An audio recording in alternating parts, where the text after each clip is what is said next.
So when the land agent recently met with our church, they showed us a map, a single map, and told us that this was the only route under consideration, and that a number of studies have been taken place by Alberta Transportation and their consultants to determine these routes.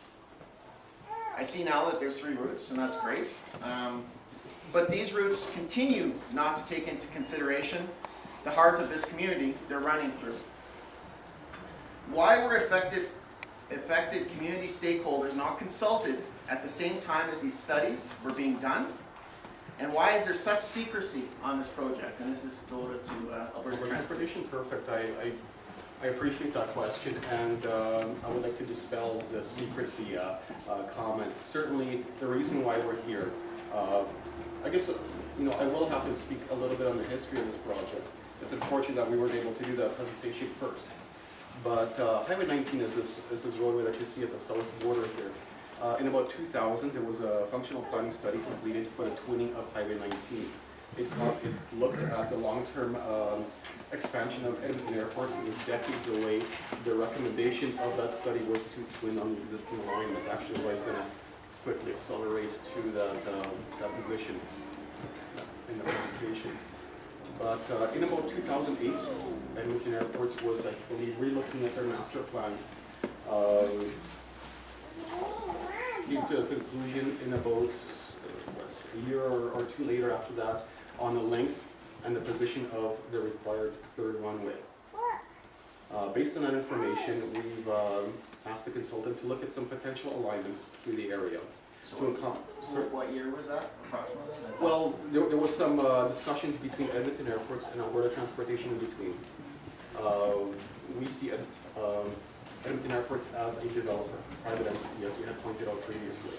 So with any kind of if a runway impacts a highway, or if a business is being built that requires an intersection treatment, developer pays. So we had a plan to twin on the existing alignment. It wasn't on the department's 3-year program at the time. It has since been added. But the impetus would be on Edmonton Airports to pay for realigning of the facility. Now, because Alberta Transportation is going first with the twinning, there was quite a bit of dialogue between Edmonton Airports. Is it the best decision to twin the existing, or twin on the existing alignment, or should we be looking at an alternate alignment that will accommodate the future runway? So I guess the question around the secrecy really is, if you've been in negotiations or discussions with the airport for 3 or 4 years, why at no time during that time period did you decide to talk to the residents of this community? Okay. Just a second, you might speak up because someone from the back can't hear sorry. over here, so just a little bit. I guess I'll put a little bit more history behind that. That dialogue, speaking back and forth and finding out the information of the length of the runway and a commitment from Edmonton Airports was actually completed in May, June of this year. So it's very, very recent.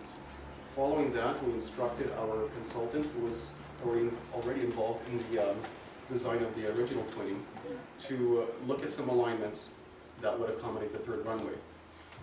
So over that period of 4 months, again, we got wind of this in the neighborhood a few months ago by people coming out and doing environmental studies. That's right. So there's been a period of a number of months, and again, it's very recent. Why didn't we not have any back and forth dialogue? We even contacted the government for that dialogue. We offered ourselves up, and no dialogue was offered. I'm not certain who spoke with. Certainly, it didn't come to my office, to me personally. I'm looking after the project on behalf of Alberta Transportation. But this is part of our regular communication plan. We've done some engineering. We looked at geometry. We looked at some basic environmental aspects, constraints in the area, and we have some engineering solutions. We looked at 3 potential options. From an engineering perspective, there is one preferred one.